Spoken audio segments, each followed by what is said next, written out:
Sveiki, čia One to One su vadovais, kur kalbamės apie žmonės, komandų ir verslo auginimą. Aš Karolina ir šiandien svečiuose VIX grupės vadovas Tomas Petras Rupšys. Su Tomu kalbėsimės apie tai, kokius darbuotojus pakeitė ir dar pakeis dirbtinis intelektas, bei kodėl Lietuvoje užmigome ant laurų.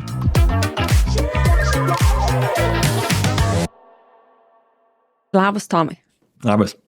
Tai papasakok, tai ką daro VIX grupės vadovas? Kas tai per pozicija? VIX yra labai daugialypė organizacija ir mes mėgstam tą pabrėžti, kad mūsų viena grupė gali skirtis labai stipriai nuo kitos tiek darbo pobūdžių, ką daro, kaip daro ypatingai. Tai bent jau mano grupė tai tokia, sakykime, yra labai daugialypė.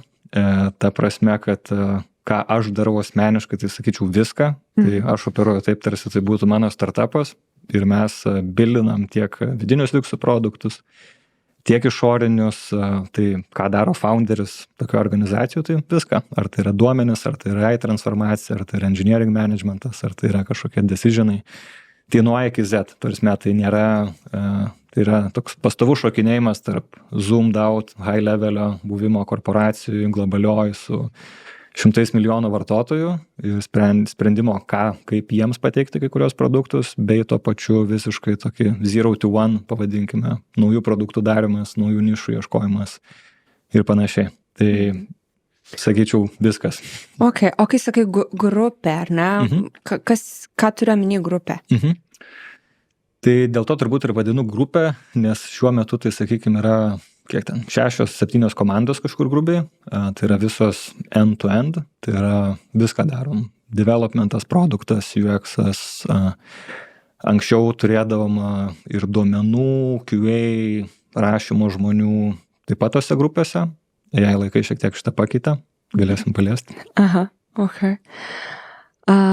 Gerai, tai gal ir pradedam tada, žinai, nuo to, ką dabar AI-us keičia? Ką tu labiausiai gal pastebi, tiek galbūt savo patirtim, bet tikrai man ir prieš mums susitinkant pokalbėse užsiminė, žinai, kad matai, kaip ir kitas organizacijas apskritai rinką, žinai, keičia. Tai kokį tu gal didžiausią pokytį matai? Sakyčiau, pasaulis dabar yra ypatingai įdomiame laikotarpyje. Mes VIX kaip organizacija bendraujame ir su panašaus dydžio kompanijom Kalifornijai, kitur, bandom suprasti, kaip jos operuoja. Žinom, kur mes lenkiam, kur dar nelenkiam. Tuo pačiu labai įdomi dalis yra, pats prieš porą mėnesių buvau Bostone, kur buvom startup evente. Ir tenais buvo žmonių iš MIT, Harvardo, startuperiai, kurie baiginėja magistrus ir panašiai, gavę arba toj pat gaus investicijas į tą patį Y Combinator ir panašiai. Ir tiesiog su jais pabendrauti, pamatyti, kuo jie gyvena, kaip jie operuoja, ne? Bei taip pat Lietuvoje tenka susipažinti irgi, mes VIX Ventures vykdome veiklą, tai ieškome startuolių, Lietuvoje taip pat, ir taip pakankamai tyliai tą darome, bet esame pradėję tą daryti, tai tikrai matau iš labai skirtingų kampų, skirtingų dydžių įmonių, skirtingų regionų, tai kad pokytis yra didžiulis, tai tikrai. Ar visose organizacijose, tai tikrai ne. Tai čia labai įdomu, kad yra tikrai didelė atskirtis tarp kompanijų. Esmetas, žinai, kai dabar nueini pas, nežinau, IT vadovus klausia, tai jūs čia naudojat AI, tai dabar jau atsakymas dažniausiai bus taip, bet jau, ta prasme, prasideda detalės, nes šitas klausimas jis toks dabar, žinai, supanašėjęs, ar jūs dirbate kompiuteriu? Nu, tai taip dirbame, žinai, bet, ta prasme, tu supranti, kad darbas kompiuteriu, nežinau, pažengusio žmogaus, baigusio IT studijas bus visiškai kitoks negu kito žmogaus. Tai daug pokyčių, sakyčiau, pokyčių greitis mėnesiai, jeigu anksčiau, žinai, ten jeigu būdavo kažkokie nauji dalykai, naujos technologijos porą metų, dabar beprotiškai viskas juda greitai. Ok, bet kas keičiasi, žinai, kur tas pokytis vyksta? Jo. Tai man atrodo dabar labai priklauso nuo to, kuriame levelyje yra organizacija. Ta, ką aš pasakysiu, gali būti visiškai akivaizdu startuoliam kai kuriom korporacijom gali pasirodyti, nežinau, sakys nesąmonė, bet tai pasirodys nesąmonė vien dėl to, kad jie dar, man atrodo, tiesiog nepriėjo to taško. Kai apie tai galvot, tai pradėkime nuo to, kad, nežinau, turime, galiu gult kryžium, bet greitis developmento, kodo outputo yra labai padidėjęs. Tasme, jeigu kažkieno organizacijų taip dar nėra, tai tiesiog kažką blogai daro. Ar tai, nežinau, vadovų nuolankumas, bijo žmonių, bijo pokyčio, nežinau. Bet jeigu imti geriausius developmento žmonės konkrečiai, ne, tai tas greitis lyginant, kaip būdavo prieš metus, tai yra stipriai pasikeitęs, jeigu netgi žiūrėti pusę metų atgal. Tos mečiau netgi matome pokyčius. Kitose rolėse panašiai, irgi prasme yra dalių, kur matai, kad automatizuojasi, kur gali judėti greičiau. Ir ką tai atneša, kokį tai pokytį padeda ant stalo, kad tada pradedi managinant iš naujo įvertinti realiai kiekvieną proceso dalį ir kiekvieną rolę. Ane? Tai tarkim, žiūri, nežinau, tenais yra kažkokia konkreti rolė, nežinau, nenoriu vienos konkrečiai skirti, bet tiesiog pavyzdžių, vardant ten, tarkim, nežinau, duomenų analitika kokia, ne? Tai čia berods buvo metų pradžioje, OpenAI paskelbė apie savo vidinį duomenų agentą. Mes Viksos jau kelis ir oficialius ir neoficialius turėjome jau nuo praeitų metų, nežinau, ten vasaros galo kažkas tokio. Ir ką tai atneša, ne, kad yra dalis, kuri lengvai automatizuojasi, bet yra dalis, kurią tu dar bijai automatizuoti ir pilnai atiduoti ją ir tau reikia žmogaus, tarkim, finansiniai duomenys, ar duomenys, kuriuos tu nori paskelbti akcijų biržą ir panašiai. Ir kaip su to dylint, kaip perskirstyti tada žmonės, kad kaip perdėti juos ar jas į tas funkcijas, į tas vietas, kur ta funkcija dar yra labai svarbi, jautri ir būtinas tas judgmentas, o kur nebe. Tada, nežinau, lygiai taip pat pats, sakykime, tas produktų kūrimo ciklas, produktinės organizacijose irgi tu jį pasižiūri visiškai naujomis akimis.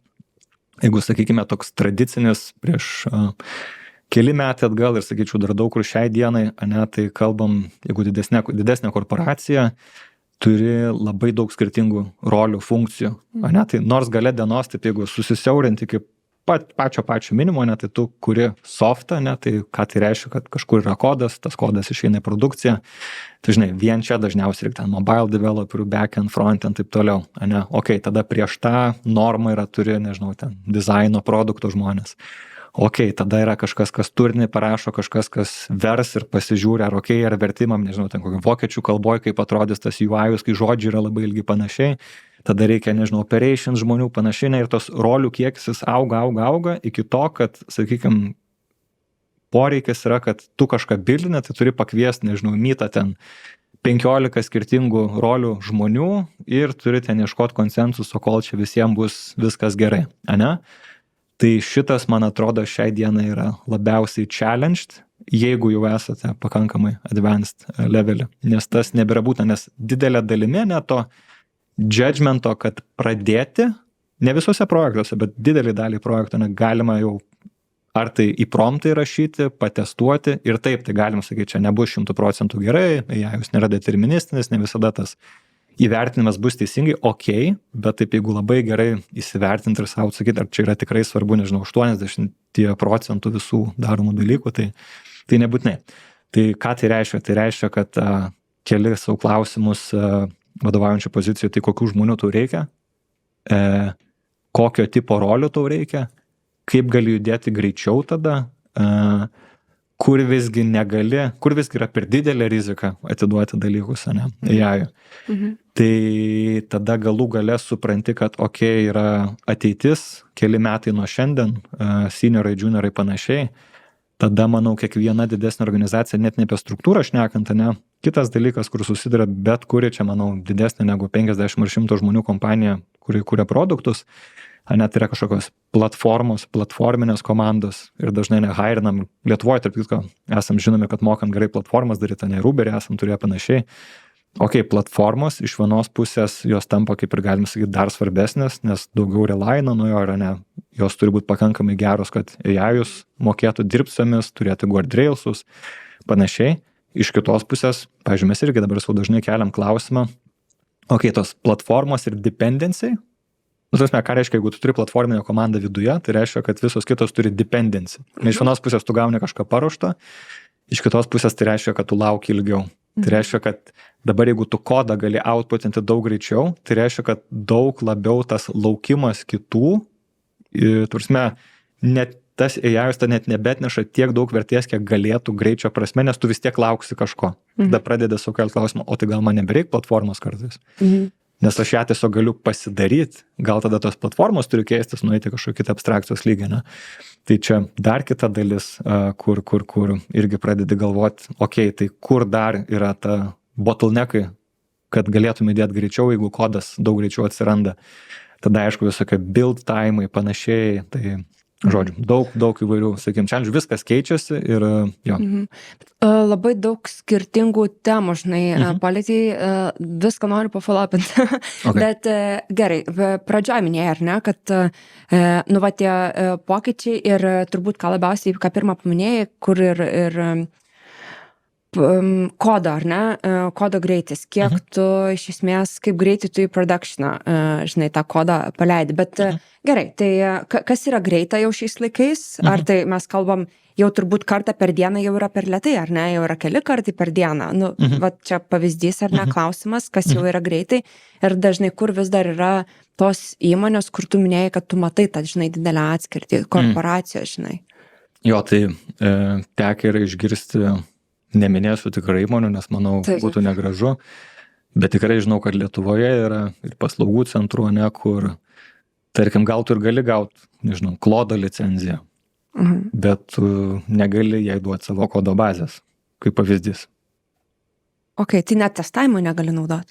Tai niekam beveik negali naudoti, gali pasiklausti, nežinau, gal gali copy-paste ten kažkokį gabaliuką pasižiūrėti, bet tas visas agentinis procesas jis net nebus. Tai čia, sakyčiau, toks absoliučiai lėčiausias adoptiono lygis, ane?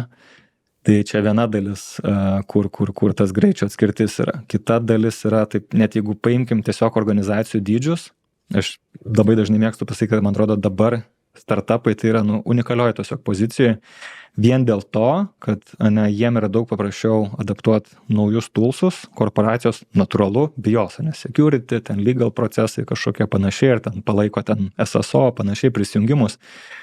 Tai vadinasi dabar startuolis, bet kuris gali judėti daug greičiau už bet kurią korporaciją. Tai vien paimant iš tos pusės, aš manau, didžioji dauguma, netgi labai advanced Lietuvos didesnių įmonių yra tiesiog lėtesnės už kai kurios startuolius. Ir sakytumėm, natūralu, tai buvo ir prieš AI, bet sakyčiau, dabar ta atskirtis yra dar didesnė. Nes tu tiesiog gali bent jau tą initial versiją shipinti, važiuoti ir panašiai. Jeigu, tarkim, yra didesnė įmonė, kuri nori eiti į productioną, jai tą patį daryti yra daug sudėtingiau, nebent, nežinau, atsiskiria visiškai po kitų juridinių vienetų ir panašiai ir tada nebegalvoja tiek daug, ten nežinau, apie security ir panašiai problemas.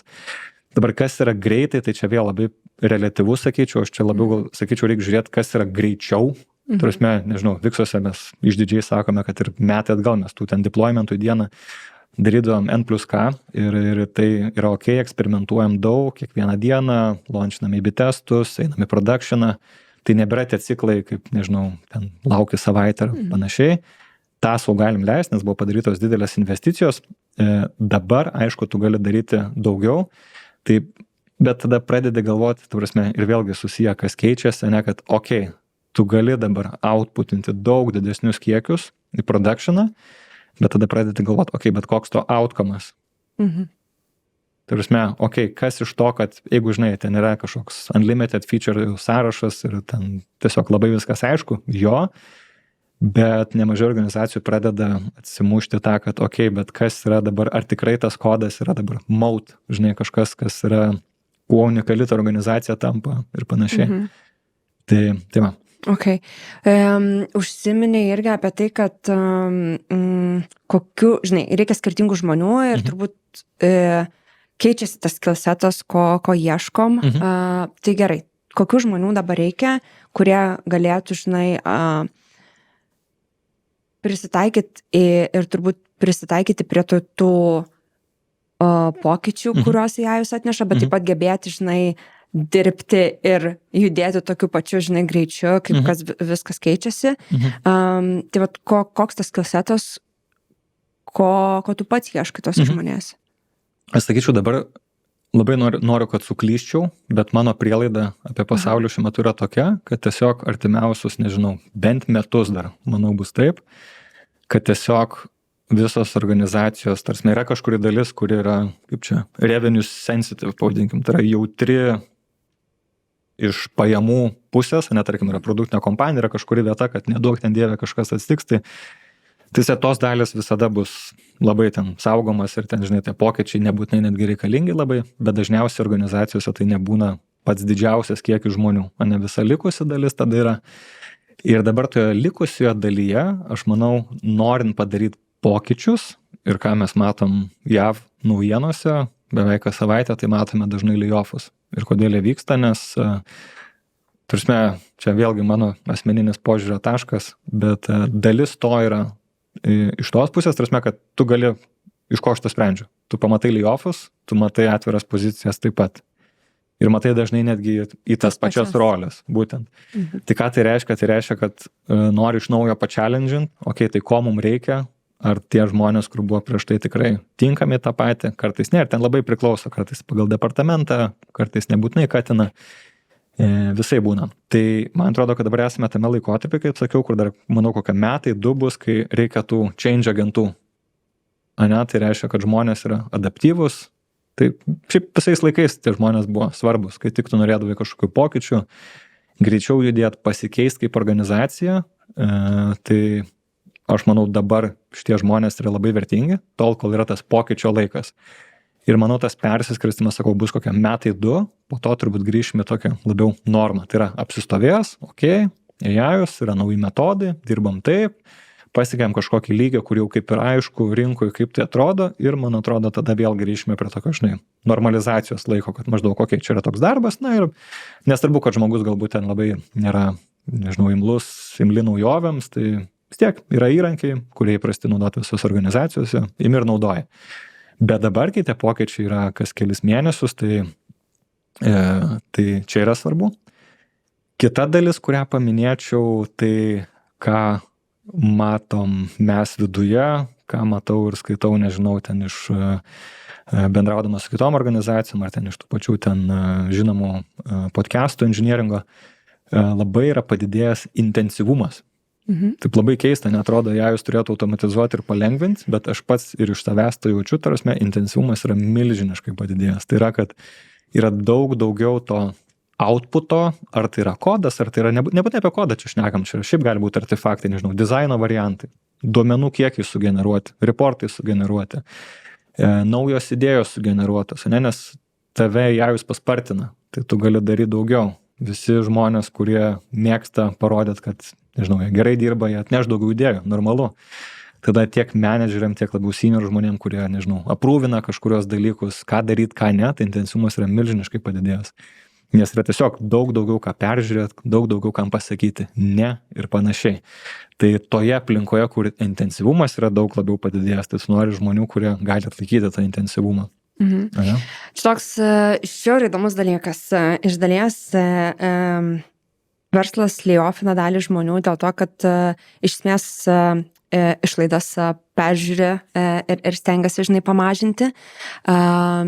Bet tas greitis ir lūkestis tam greitam deliveriui, augimui, konkurencijai su, kitais verslais, su kuriais ten, konkuruoja savo industrijai, tai jis vis dar auga, ar ne? Tai man atrodo, tas čia viena iš dalių, kas ir sukelia tą intensyvumą, ne tik kalbant, apie AI'ų, bet aš esu girdėjus, yra tokių įmonių Lietuvoje, kuriuose tie patys inžinieringo komandos žmonės, daugiausia programuotojai, jie yra tiesiog priversti naudoti. Tavo atsiranda naujas KPI'as, kiek tu naudoji AI'us. Ir kartais tai yra net skaičiuojama, ten kiekių eilutėm, kas atrodo šiek tiek gal nelogiška, bet tai ką tu apie tai galvoji? Čia jau visiškai ne tas, kad mes neadaptuojam ir bijom, bet jau, kad mes spaudžiam žmonės, kad tai yra, mūsų KPI'as. Šitą metriką tokia labai, ką tu pasakei, pavojinga, jeigu tu ją transliuoji kaip viešą ir visiems. Nes tada aišku, kad atsiras žmonių, kurie norės apeiti sistemą ir tiesiog smashins pull requestus tik tam, kad atrodytų aukštai tame KPI'se. Ar tai būtinai konvertuojasi į gerą ir reikiamą outputą? Nebūtinai. Ir taip esu matęs, žmonių iš savo organizacijų, kur ypač kas būna jaunesni kolegos ir jaunesnės, kas mėgsta parodyti, mes čia galim, smashina ten tos promptus, varo, PR'us kepa, bet tu supranti, kad tai sukuria daug triukšmo, ne, jeigu žmonės patys nevertina, tiesiog kas įvyksta, jie prigeneruoja kažko, ką po to numeta labiau senior žmonėm peržiūrėti, ne. Tai dėl to, sakyčiau, čia kaip vieša tokį daryti yra pavojinga ganėtinai, bet pasižiūrėti ir įsivertinant, ta prasme, tiem žmonėm, kas organizacijoje vertina, ar mes čia nuo jaus greitėjom, negreitėjom, koks adoption lygis, tai matai, tų kitų metrikų tai nelabai tokių gerų yra. Tai jas ir gali žiūrėti per tokius dalykus. Kaip žinai, spendas, procentas kodų eilučių, kurios yra sugeneruotos, panašiai. Tu gali iš to kažkiek spręsti apie, kaip čia, žmonių darbo tipą, ar jie, žinai, vis dar, kaip čia pasakyti, naudoja tą IDE kodą, gauna kažkokį pasiūlymą ir ten po vieną eilutę, žinai, žiūrinėja, ar tai yra tiesiog tas jau review'as, tik tai, nežinau, ten jau pull request'o stadijoje atsiranda. Tai per tokias metrikas tu gali tą pamatyti ir pajutimą turėti. Tai prasme, čia, žinai, čia kaip ir produkto, nežinau, biznio KPI'uose, žinai, būna tokie antriniai, tretiniai, kurios pažiūrėt, gali duoti kažkokios informacijos, bet ar tai turėtų būti kaip, žinai, pagrindinis KPI'us ir lūkestis, tai nemanau, žinai, ten manau, kad ar ten Nvidios, Jensenas ar panašiai, ten, žinai, ar Amodėjus Antropiko, tai yra skambiai, žinai, sako, kad čia turi būti spendas ten toks ir toks, kitaip, žinai, čia žmonės nedirba, tai aš manau, žinai, visi supranta, kad jie yra suinteresuoti į tą, tai normalu, žinai, tai įsivertinti, kurioje esi stadijoje, ta prasme, tai manau neblogai. Aš asmeniškai tą mėgstu pasižiūrėti kartais, aš save mėgstu patrekinti, kiek to spendo būna ir suprasti, žinai, tada koks tas baseline'as ir panašiai tokiai, bet dėti tą kaip KPI'są, tai man atrodo nelabai, garsų, viešą. Tai ką tu galvoji apie, žinai, tos verslus, kurie garsiai savo, kad wow, mes čia, žinai, su jajum dirbam, viskas keičiasi, labai gerai pritaikom visuose procesuose, problemų sprendimų ir panašiai, bet už to biudžeto eilutėse atsiranda ten milijoninės išlaidos AI, žinai. Aš juk atvirai manau, kad ta dalis, kur kalbame apie AI-jaus kostus, čia reiktų atskirti. Tasme, kompanijose yra dažnai, ypač produktinėse, dviejų tipų AI kostai. Būna už darbą ir būna, jeigu vartotojų, tai yra integruotas AI-jaus produktuose.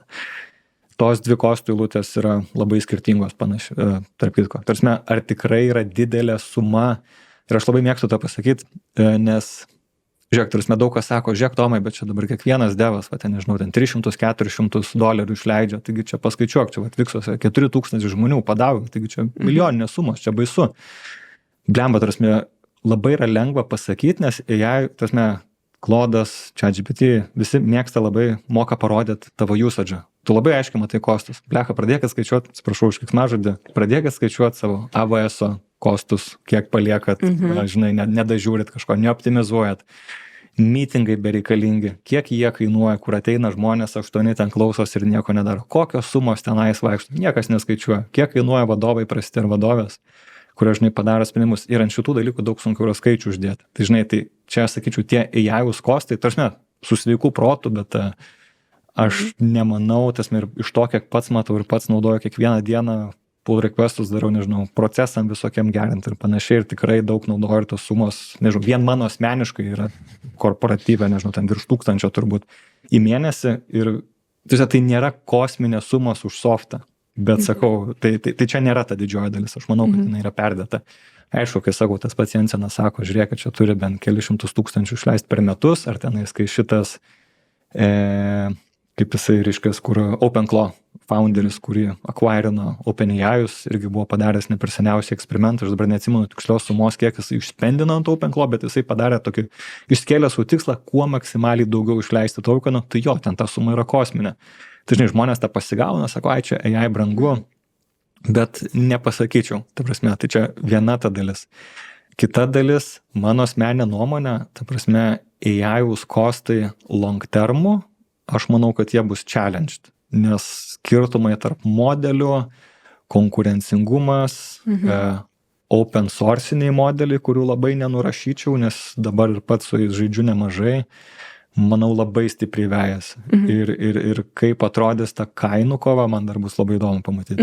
Tai man atrodo dabar, žinai, kai tik pradžia ir dar tik keičia kai kurie savo, žinai, pricingą, tai jie tikisi, kad žmonės neperės pas kitus, o liks, nes jau viską yra prisitaikę, susistatę, žinai, yra tas patogumo klausimas. Bet to pačiu, man atrodo, kad inžinieriai irgi smalsumo vedini.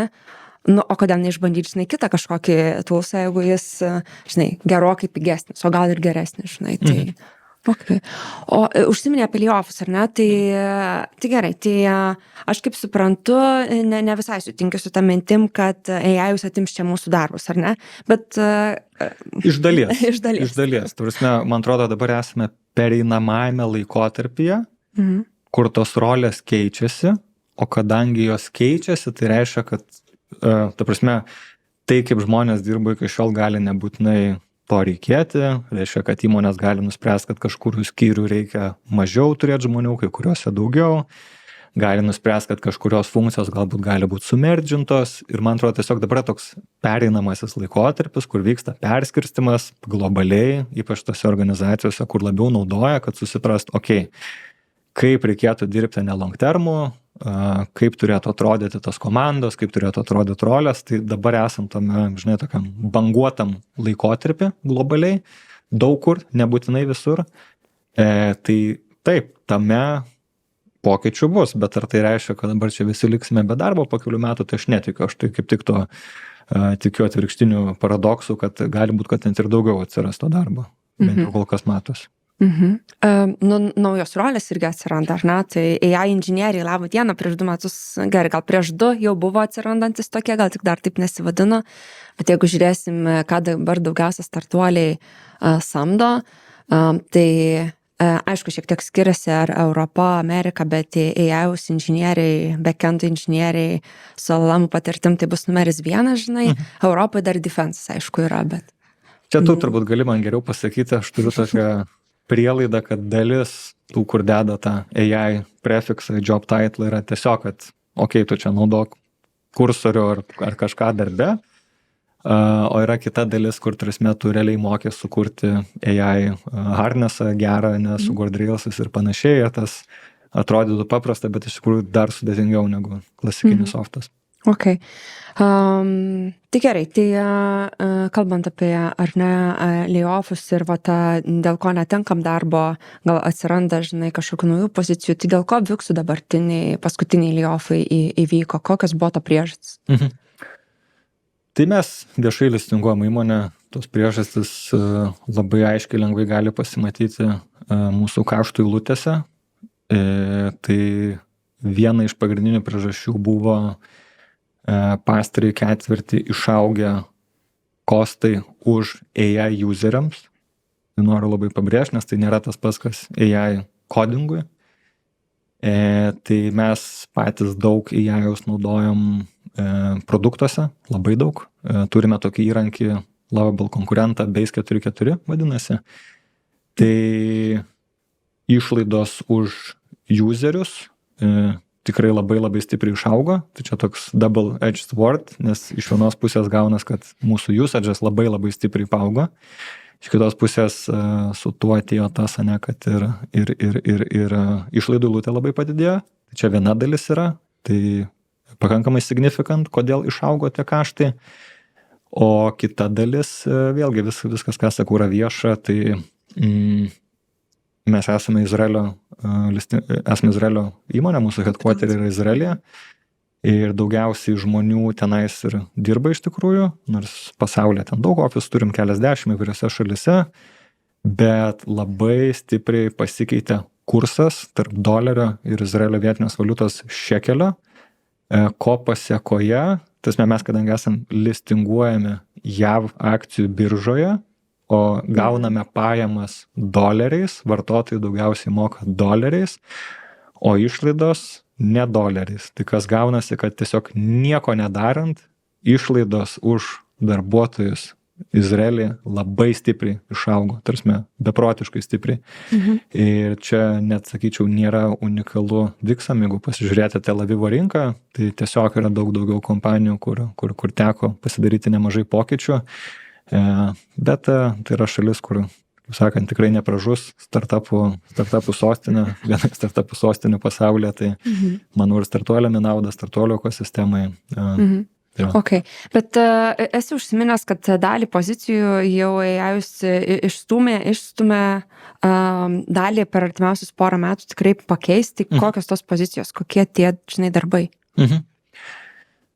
Aš sakyčiau, kad jeigu žiūrėti per visas pozicijas ir einant taip one by one, pavyzdžiui, ką mes turime viduje ir ką aš, nežinau, kitose kompanijose ir, nežinau, 8-10 kompanijos su skirtingų dirbęs per karjerą, tai tos nieko pas mūsų unikalios tikrai nėra, bet kas aš matau keičias, tikrai, tasme, darbo metodais arba kiek reikia įtraukti į komandą, tai jau šiek tiek pradžioje irgi užsiminiau, tai gerai, galim pradėti nuo engineeringo. Tai sakau, čia nieko nenustebinsiu nei vienos, nežinau, startupo nei vieno, ar bet kurios įmonės, kur mažiau negu, tai, nežinau, keliasdešimt žmonių, bet istoriškai, tai ne tik istoriškai, ir šiai dienai, jeigu atsidaryti, nežinau, LinkedIno jobetsus, tai žiūrėt, yra labai aiškiai, yra server engineer, front-end engineer, mobile engineer, data engineer, panašiai.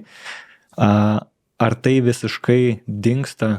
Ne, bet ar tai labiau blūrinasi, tai yra, kad tu ateini, gal tavo didžiausia, nežinau, patirtis yra serverio, bet tavęs paprašysim šiek tiek ir frontendo padaryti, šitas tikrai matosi. Tai tasme, yra komandų, kur tai yra tiesiog nelogiška, nežinau, ten visokios platforminės, frameworko komandos ir panašiai, ar ten, nežinau, tarkim, Vixuose editorius, ne, ten yra viena iš tokių mūsų didžiausių mautų, kur yra toks heavy frontend. Tai tenais tiesiog, na, kaip ir niekas per daug nesikeičia par to, kad tiesiog tu turi pagalbą iš AI-us, tau reikia architektūrą galbūt šiek tiek pasikeisti tam, kad adaptuotumėsi, kad lengviau duotum kontekstą, feedback loop atgal AI-ų, kas veikia, kas neveikia. Bet, tarkim, tokioj produktų bildinimo, tokių feature'ų bildinimo erijoje, kur, sakykime, yra turbūt didesnė dalis žmonių, tai traukiasi ne tą poziciją. Tada sakykime, man asmeniškai gal įdomiausia yra produkto vadovų UX dizainerių dalis. Čia, sakykime, rinkoje dabar, sakyčiau, tokių labai įvairių visokių signalų matyti ir man dar pačiam įdomu, ką tai išeis. Iš vienos pusės matom, kad kaip niekad anksčiau dabar paprašiau ateiti UX dizaineriui padaryti mažą pokytį. To tikrai nebuvo prieš metus ir šiai dienai tai yra pakankamai paprastas žmogus, kuris turi pakankamai neblogą supratimą, kur galbūt kolegos developeris padarė kažkokius, nežinau, ten akcesus, parodė ten, žinai, ką rašyti ir jau turbūt net ir to dažnai nebereikia, nes tiesiog AI pats susigaudo. Tai iš vienos pusės tie žmonės gali daugiau bildinti. Tai yra, jeigu anksčiau jie turėdavo ar jos laukti, rašyti kažkokius feature'us, specifikacijas, o net dabar gali eiti ir pasidaryti. Iš kitos pusės dabar, kadangi developmento greitis didesnis ir žmonės, kurie rašydavo kodą anksčiau ir gerai suprasdavo per architektūrą, šiai dienai gali dar greičiau judėti, tai dabar kiltų klausimas, tai kam dabar dizainerius, produkto vadovus pušinti tą pusę, kad galbūt kaip tik tavo outputas, kadangi padidėjęs, tai tavo rolė dabar kaip tik daug svarbesnė judginti, kas yra geras produktas, ką verta daryti ir panašiai, ne? Tai čia yra ta kita pusė, kad galbūt kaip tik reikia daugiau to tipo žmonių, o ne engineeringo. Tasme, kad tas ratio, kiek žmonių reikia, negali eiti ir į kitą pusę. Tai matau, sakykime, kompanijų ir variantų abi pusės. Vieni taip daro, kiti anaip. Mes viduje, sakyčiau, testuojam įvairias kompozicijas, tiek bandymą dirbti, kad produkto vadovai, bet, reiktų paminėti, kad Vixų produkto vadovai istoriškai būdavo labai tokie hands-on žmonės, kurie wireframe'us bildina kažkokį, tai reiškia supratimą gerą turi tikslų, kaip tas produktas atrodys, tai yra ne tik high level'ų, Jira ticketą parašo, tai tas skirtumas gal ir nėra toks didelis, ir gali bandyti kažkiek ar UX dizaineris kitą rolę, PMO rolę šiek tiek pakavrinti ir atvirkščiai. Iš kitos pusės yra ir eksperimentų, kur galbūt yra produktų, kur jau AI gali sugeneruoti pakankamai neblogą dizainą ir tu paprašai profesionalaus žmogaus su labai geru judgmentu jau tik tada, kada labai jautrų reikia. ane, tada, nežinau, galim pamatyti Antropiką, kur kaip tik sako, kad tokiai čia, nežinau, 2 inžinieriai, 5 PMs ir panašiai. Tarsi tų konceptų labai viskas priklauso nuo įvairių dalykų. Tai man atrodo, pamatysim dar turbūt kokiam gerų metų bėgį ir čia labai priklauso, kiek organizacijos produktai paveikti arba gali būti rizikoje dėl jaus panašiai. Tai labai daug skirtingų dalykų. Bet kokiu atveju, man atrodo, kur daugiau dabar vertės, kurie žmonės daug vertingesni taps, tai yra distribucijai. Ne? Tai yra, jeigu softą padaryti yra kažkiek paprasčiau, paraselinti, tai darosi tik sunkiau. Taip. Top rolė, ko dabar AI-driven, žinai, startupai samdo, tai go-to-market, žmonės pardavėjai. Taip. Okay. Užsiminiai porą kartų, žinai, apie tą skillset, apie talentus, ar ne, tai esi irgi užsiminęs šiek tiek anksčiau, esam kalbėję, kad įdomi gal tendencija gal tokia yra, kad mes viešoje erdvėje labai apie Lietuvą ir mūsų IT talentus nušvenčiam ir vis dar galvom, kad mes čia esam geriausi, greičiausi, kainos kokybės santykis toks, žinai, ir panašiai. Bet man įdomu, tu esi užsiminęs, kad kalbėdama, žinai, bendraudama su ir kitom organizacijom, gal ne viskas taip atrodo pozityviai, kaip viskas atrodo, žinai, viešoje erdvėje. Tai ar mes nesam, žinai, per daug užmigę ant lauro arba mokomės per lėtai? Ką tu apie tai galvoji? Aš tokia subjektyvia nuomonė, tai tokių signalų, kad esam užmigę, tai turėčiau, sakyčiau. Blema, čia reikėtų pažiūrėti šiek tiek taip istoriškai. Žinai, sakyčiau, Lietuvoje tas toks IT įėjimo į rinką, burbuliukas prasidėjo dar, sakykime, tokiais Barclays ateimo laikais, sakykime, kai tada, esame pakankamai nebrangi darbo jėga, imli, norinti dirbti, panašiai, ir tada tikrai labai neblogai, ko pasiekoje atsirado daugiau paslaugų centrų, panašiai. Su laiku, kur mes esame dabar, tai, sakyčiau, turim tokią plokštę ir tai labai gerai. Iš vienos pusės turime ir, sakykime, tų skandinaviškų įmonių, skandinaviškų paslaugų centrų dalį, turime ir vietinių unikornų, turime vietinę pridėtinę vertę, kas kuria, turime ir tikrai aukštą pridėtinę vertę užsienio kapitalų įmonių. Viskas super. Dabar kur, sakyčiau, yra tokios man asmeniškai pavojaus ženklai, pavadinkime, iš kelių pusių. Ta prasme, jeigu taip atsizumautinant, tai berods Tarptautinis valiutos fondas pakankamai nesenai paleido tokį ataskaitą apie konkurencingumą.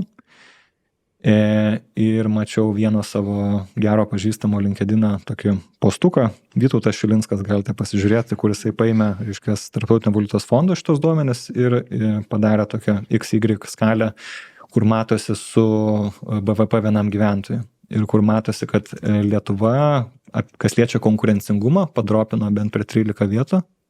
Dabar, ir už mumis yra tikrai tokių šalių, kur šiek tiek klaustukas gal kiltų, kodėl. Jos yra aukščiau ir iš kitos pusės mūsų BVP yra pakankamai aukštas.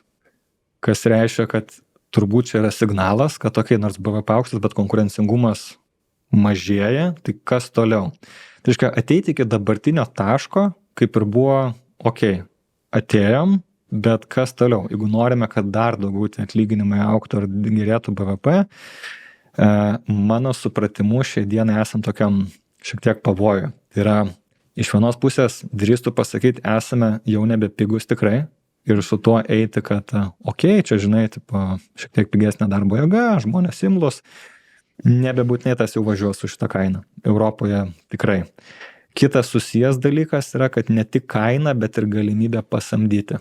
Tai esame pakankamai nedidelė rinka ir jeigu bet kuri įmonė užsienio kapitalo dabar svarstytų ateiti, ir mano žiniomis per pastaruosius kelis metus užsienio kapitalo ateinančių įmonių yra daug mažiau negu anksčiau. Ir čia galim, žinai, diskutuoti, ar čia labiau dėl saugumo politikos, bet nežinau, ir pats globaliai įmonė dirbdamas ir matydamas tos sprendimus, kaip jie primami, supranti, kad, ta prasme, tu vienoje šalyje gali tiesiog daug greičiau pasamdyti. Ir pigiau, Tai, žinai, tai nereiškia, kad čia viskas mums raga, žinai, ir dabar yra blogai. Tai čia, žinai, yra ta viena dalis ir kur aš sakyčiau, kaip ir žmonėm, kaip ir viskas neblogai, bet kur aš matau asmeniškai riziką, kai mūsų ta aukšta pridėtinė, tie aukštus atlyginimus gaunantys žmonės dirba organizacijose, kurios arba nekūrė didelės pridėtinės vertės, arba ją kūrė, bet turbūt kažkurioje užsienio šalyje ir skillsetas, kurį tie žmonės įgauna čia, jis pakankamai didelis. Taip kalbėkim konkrečiai, nežinau, tarkim, jeigu kalbėt apie paslaugų centrus, kur tas, aš gal taip aštriai pasakysiu, mano supratimu, tas tempas jisai yra prastas, iš to, ką aš girdėjęs, nežinau, iš kandidatų ar žmonių iš ten atėjus, ir nežinau, iš pažįstamų. Tai prasme, man kartais kelia klausimų, aš nežinau, ar tenais yra vadovių, ar ten tiesiog tokia įmonės kultūra, ar čia tiesiog viskas užprogramuota tame, kad, žinai, kad ir kaip blogai besidarbuosi, bet, žinai, bus, nežinau, Norvegijoje, Švedijoje, Danijoje ar kažkur kolega, kur galbūt bus dar blogiau ir, žinai, tada važiuojant to, tai čia toks biškelį pavojingas gaunasi, supranti, tarsi, kad tu matai tokį pavyzdį, kad, kad ir kaip tu bevarysi, žinai, yra kažkur kolega, kur galbūt blogiau varo. Tai, žinai, tai kadangi ta pridinė vertė tų įmonių yra kuriama tose kitose šalise, tai tarsi, čia yra tik tai darbo jėga. Tada klausimas, ką tie žmonės išmoksta, ar tie žmonės gali tada nueiti, nežinau, jeigu nuspręstų ateiti į Lietuvą, nežinau, tenais kažkokią Nvidia, ar ten, nežinau, ar ten Antropikas atsidaryti kažkokį mažą ofisą, tai kiek mes turime Lietuvoje žmonių, kurie patemptų tą, pradėkime nuo to tempą labai atvirai, ta prasme, tada kurie turėtų tą know-how, nebijojo adaptuotis į pokyčiam ir panašiai. Aš manau, kad tokių žmonių būtų labai nedaug Lietuvoje. Ir čia yra viena iš priežasčių. Labai įdomu, galiu gal ir savo patirtim pasidalinti, kad dabar pastaruoju metu tenka samdyti ir už Lietuvos ribų, ir tai yra AI startuoliai, žinai. Manau, kad ateityje turintis potencialą, žinai, išaukti į ten lovable lygį ir panašiai. Tai vat top talentai iš Lietuvos, su kuriais yra pasikalbėję, tai tai yra dalis, kurie tempia tą kartelę, bet nedidelė. Nėra taip, kad mes pristatom, supažindinam su ten, žinai, top talentais, kuriuos turim Lietuvoje ir visi jie atrodo, žinai, kad siekia jų lūkesčius. Tai vat, ar tu irgi taip, ar teisingai suprantu, kad manai, kad tas produktyvumas mūsų yra sumažėjęs, ar ne?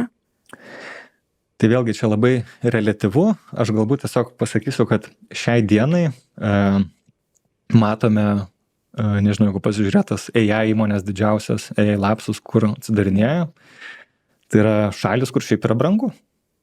Kalifornija, Bostonas, Lovable atsidarė švedų įmonę, nusprendė atsidaryti Bostone. Taip. Tai Baltijos šalyse galėjo. Čia labai patogu, jeigu ofiso įmonės kreditų šalia visi būtų. Kultūriškai labai panašiai. Labai kultūriškai panašiai. Tai kodėl atsidaro Bostone, kur atlyginimai, žinai, minimum 2 turbūt didesni gerų devų, gal net ir 3 kartus, žinai, kai kuriais atvejais. Tai man atrodo, tada dažnai supranti, kad net jeigu tu primokėsi daugiau, bet eisi į rinką, kur yra daugiau žmonių, kur žmonės daugiau dirbs, greičiau adaptuosias, tai gale dienos bus geriau. Tai kaip mum nueiti iki to taško, tai man atrodo, čia tikrai yra dar variantų. Aš manau, Lietuvos startuoliai labai padeda šito klausimu ir manau, kuo daugiau žmonių ar bandys daryti startupus pačios, ar eisi įmonės, kurios dirba kaip tos įmonės.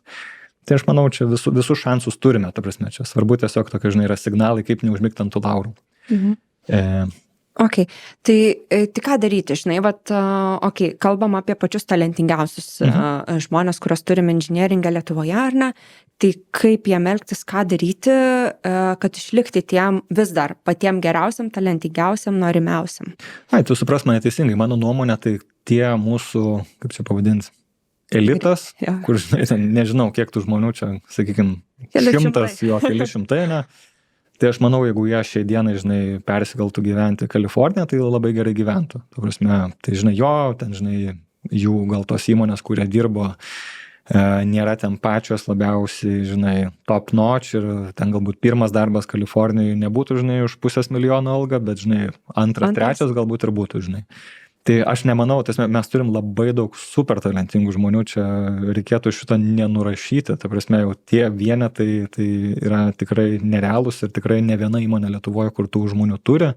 tie žmonės, žinai, kartais dirba labiau žinomos įmonėse, kartais, žinai, tiesiog nežinau, ar tai remautina, ar kadangi ant tiek geri žmonės, kad yra ok kompanija turėti, žinai, 1-2 žmonės Lietuvoje. Tai tokių keisų tikrai yra, čia ne apie juos tikrai kalbame, žinai.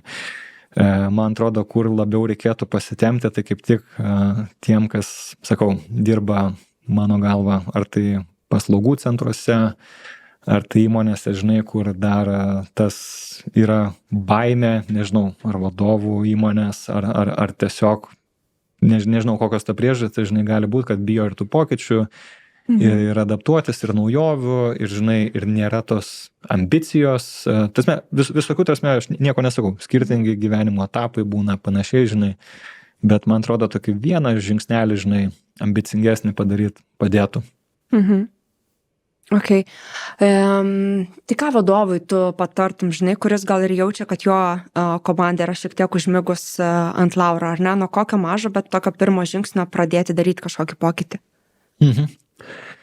Man atrodo, žinai, labai svarbu įsivertinti, kokia yra aplinka, kurioje operuoja ta komanda. Tai prasme, nežinau, jeigu, tarkim, esate įmonėje, kur tiesiog aplinka tokia, kultūra tokia įmonės, kur, nežinau, neskatina daryti daugiau, geriau, neskatina pokyčių, tai man atrodo, yra verta pradėti nuo to tokio kultūrinio pokyčio, ne, kur yra ok būti ten, nežinau, daugiau change'ų daryti, daugiau išbandyti kažką, paeksperimentuoti. Dabar kaip tą kultūrą užvesti, tai man atrodo, tokia štai būna labai paprastų mikro dalykų. Tai pradėkime nuo to, kad padeda, čia toks greičiausias, sakyčiau, metodas, nebūtinai lengviausias, tai yra tiesiog komandoje, pavadinkim, nežinau, šviežio kraujo šiek tiek turėti, tai yra ar iš tos pusės, kad pasamdyti praktikantų juniorų, tuo pačiu atiduosime šiek tiek Lietuvai, ne, atgal. Tai yra, kad žmonės, kurie neturi išankstinio nusistatymo, kuriems šiek tiek parodo, mane nebijo pačelendžinti kažkokius sprendimus po kažkiek laiko, ar tiesiog prarotuoti įmonės viduje kažkokius, žinai, žmonės, kurie galbūt paprašyti, žinai, kad tokiai tu prisijung prie tos komandos, ten reikia, žinai, šiek tiek pokyčio. Ar tai, žinai, kartais nepabijoti ir apskritai to turnoverio. Man atrodo, dažnos įmonės Lietuvoje, žinai, čia toks šventimas būna, aš neatsimenu, kuri, tarp kitko, rekrutmentų įmonė mėgsta LinkedIn'e paskelbti tos turnoverio skaičius. Tai, žinai, čia iš vienos pusės tai aišku, kai tu matai įmonę su 40% turnoveriu, tai sakytum blogai. Iš kitos pusės sakyčiau, jeigu tas turnoveris arti nulio, tai, prasme, nebūtinai blogai, bet klausimų kyla, ne? Tai prasme, ok, gal čia, žinai, surinkti super žmonės ir viskas labai gerai ir jokių problemų. Iš kitos pusės, žinai, gal su laiku, long termu tai ir nėra gerai, žinai, kad reikia, nežinau, ar tai žmonių iš išorės, kurie atsineša iš kitų įmonių patirtį, ar, nežinau, kažkas išeina ir po to grįžta, žinai, pamato, kad, ok, ten kitur gal ir nebuvo labai ten geriau, žinai, bet atsinešam tą, pabandom, žinai, pritaikom. Tai šiek tiek to turnoverio mažiau bijoti, žinai, ar, nežinau, kažkokius šiaip, nežinau, daugiau projektų naujų atnešti, kažkokių, nežinau, tų hackathonų padaryti, žinai. Man atrodo, kad daug, tarsi, stipriausios komandos, su kuriomis aš esu susidūręs, tai tu matai tą skirtumą labiausiai tai kultūroje. Tai čia, žinai, tą kultūrą pakeisti yra labai sunku, jinai priklauso nuo žmonių, įpročių, patirties, kokio feedback lūpo sulaukėte žmonės, žinai, dirbdami toje kitoje kultūroje ir panašiai. Tai va, tai aš įsivertinčiau, žinai, kokioje esi kultūroje, nežinau, jeigu esi įmonė, kur niekam neįdomu, ten, žinai, pokyčiai panašiai, žinai, tai variantas A, tu irgi nieko nedarai, bet tada klausimas, ar tu nelaidoji savo karjeros, jeigu esi ambicingas žmogus, dirbi, nežinau, kažkur, kur visiems, žinai, nesinori tų pokyčių, nieko daugiau daryti, tai, žinai, tada tu turi du variantus. Tai vienas variantas yra nepabijoti surizikuoti toje aplinkoje, aišku, žinai, kaip čia lengviausias kelias, ne, eiti pasiklausti su vadovo, ten, ok, žiūrėk, čia noriu pabandyti, padaryti. Man atrodo, dauguma, žinai, būna, ok, atviri, žinai, pokyčiam. Bet kartais nebijoti ir pabandyti patiems priimti sprendimų, žinai, suklysti, ypač jeigu tos klaidos, žinai, kaip yra Bezosas berods pasakė, žinai, yra type A, type B sprendimai, žinai. Tas yra klaidos, kur nereversible, bet yra kitos, kur netokios jos ir baisos, žinai. Ir man atrodo, pritrūksta mums kartais tos drąsos, žinai, padaryti kažkokių kartais mažiau populiarių sprendimų, pamatyti, žinai, gal kažkas iš to gim, žinai. Čia gal tokio irgi lietuviško turime mindseto, kad, ok, žinai, turime žinai, žinome 10 būdų, kodėl kažkas galbūt nepavyks padaryti, žinai, labai kritiškai pažiūrėsim ir tai yra geras skillsas, tarp kitko, žinai, tai nežinau, fintechuose panašiai, kad tokiai tu apgalvoji visus ten įmanomus edge-case'us, scenarius, žinai, super. Bet dar geresnis yra, žinai, ir kurį gali pamatyti dažnai JAV Big Tech'e, tai yra, kad, žinai, žmonės mato šituos dalykus, kodėl gali nepavykti, bet dar ir atneš 3 pasiūlymus.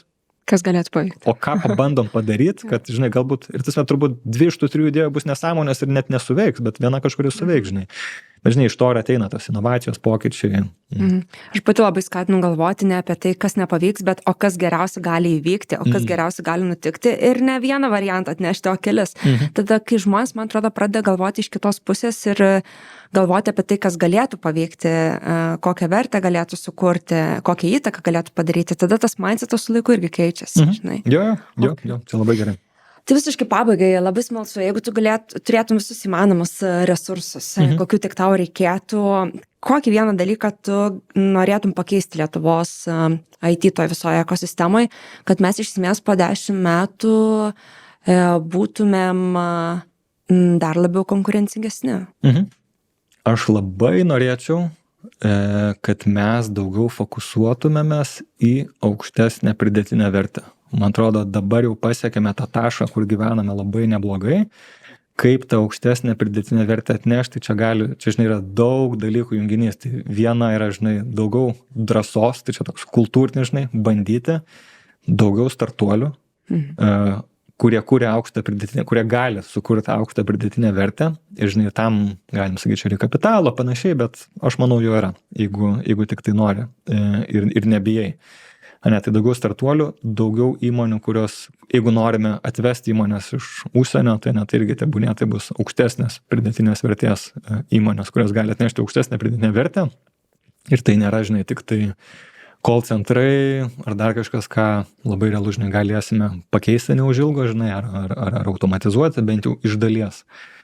Tai taip pat reiškia, žinai, kad jeigu kažkurios iš įmonių netgi ir išeitų iš Lietuvos, tai mažiau bijoti to, jeigu tai yra mažą pridėtinę vertę kūrenčios įmonės, arba jeigu žmonės, kurie dirba tose įmonėse, atlieka kažkokias pakankamai rankinės funkcijas, tai gali tas įvykti, žinai, tai normalu tame pasaulyje dabartinėme, bet nebijo to, jeigu atneš, žinai, jeigu vietoj to ateis kitos, ane? Lygiai taip pat gamyboje, jeigu šnekėti su gamybos sektoriaus žmonėmis, mane irgi yra toks pakankamai žinomas faktas, kad Lietuvoje su produktyvumu, automatizacija, robotika nesame labai geroj vietoj, tai va taip globaliai pasižiūrėjus į Lietuvą, labai sakau, dabar laikas fokusuotis aukštesnę pridėtinę vertę, jeigu tai yra užsienio kapitalo įmonės, tai būnėtai, žinai, tos didesnės, žinomesnės, tam, kad mes tą galėtumėm padaryti, turime būti konkurencingi, labiau ambicingi, nebijoti ir daugiau darbo įdėti, ar pokyčius, žinai, lengviau priimti,